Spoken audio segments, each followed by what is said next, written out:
Hey summoners, welcome back to yet another Mobalytics video. It's your jungle expert Flares breaking down 5 quick tips and tricks for Fiddlesticks featuring Challenger Fiddlesticks one-trick pony, Fear-the-Sticks.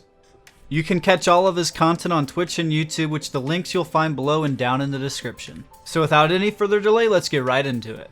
Starting off with tip number 1, we're going to delve into clearing optimally with Fiddlesticks jungle and where to stand to multi-clear camps at the same time. So right before we go into clears, let's look at a really important trick to use, which is multi-clearing. So what is multi-clearing? And multi-clearing is just a fancy schmancy word for doing 2 camps at the same time without exhausting the patience bar of a camp. This will allow your clear speed to be even faster than other junglers and put you on a cut above the rest of the other fiddle players. It'll take a few tries to get down right, but once you master it, your fiddle game will be that much better. So when pulling raptors and red together, there is a little line on the ground. You want to be just slightly above the line, which will not reset the patience bar and allow you to use drain on both camps. As for blue and gromp, this one is a bit easier to accomplish. Just auto each of them and stand in the midway point for both of them and drain away. So now time for the clears. So his typical starting clear paths are either blue gromp, wolves into a full red side clear, or raptors red, krugs into a full blue side clear, and to contest the scuttle crab if you're against a champion who is not very strong in the early game. Fear-the-Sticks specifically mentions Evelynn, Shyvana, and Amumu as just a few examples of non-early game junglers that is fiddle favored. If you are against an aggressive matchup, you can either give up crabs, reset, and head to your gromp for another full clear, or if you know the jungle is by the crab nearest to your krugs, you can head to the opposite one and take it and look for a gank or another full clear. He says this clear is very good because it'll allow you to stay up in CS on the enemy jungle, and you can hit level 6 very early. Also, if you're against an early jungle, this will allow you to contest objectives due to the fact you are up in XP and usually 6 first.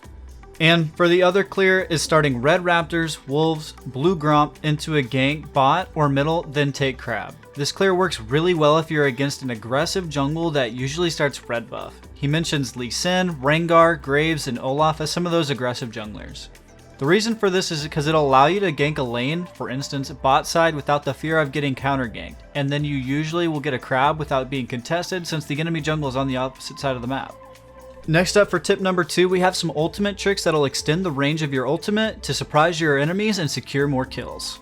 Usually the best spots to pull off this ult trick are going to be top and bot lane, but you can get over walls that aren't technically in your range.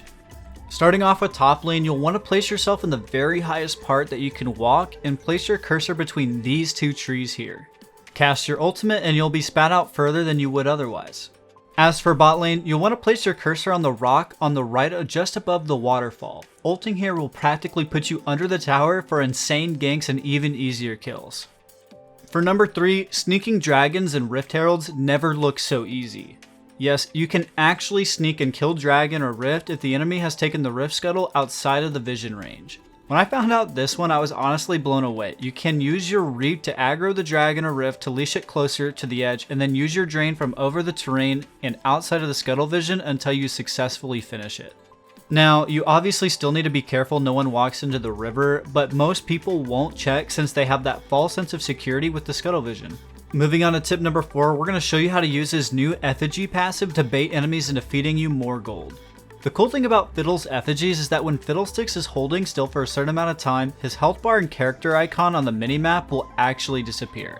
This will allow you to outplay your enemies because a lot of the time they'll just think you're a randomly placed effigy.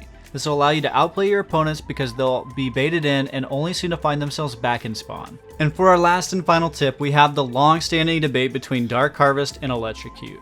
Fear-the-Sticks says Dark Harvest is very good if you're in low elo, which is generally plat and under. The reason for this is because a lot more skirmishes usually occur throughout the game. He also thinks Electrocute is the best keystone for Fiddle because it'll allow you to know how much damage you'll do at most stages of the game, whereas Dark Harvest is really unpredictable. Some games you'll have a lot of stacks, whereas the others you'll have none.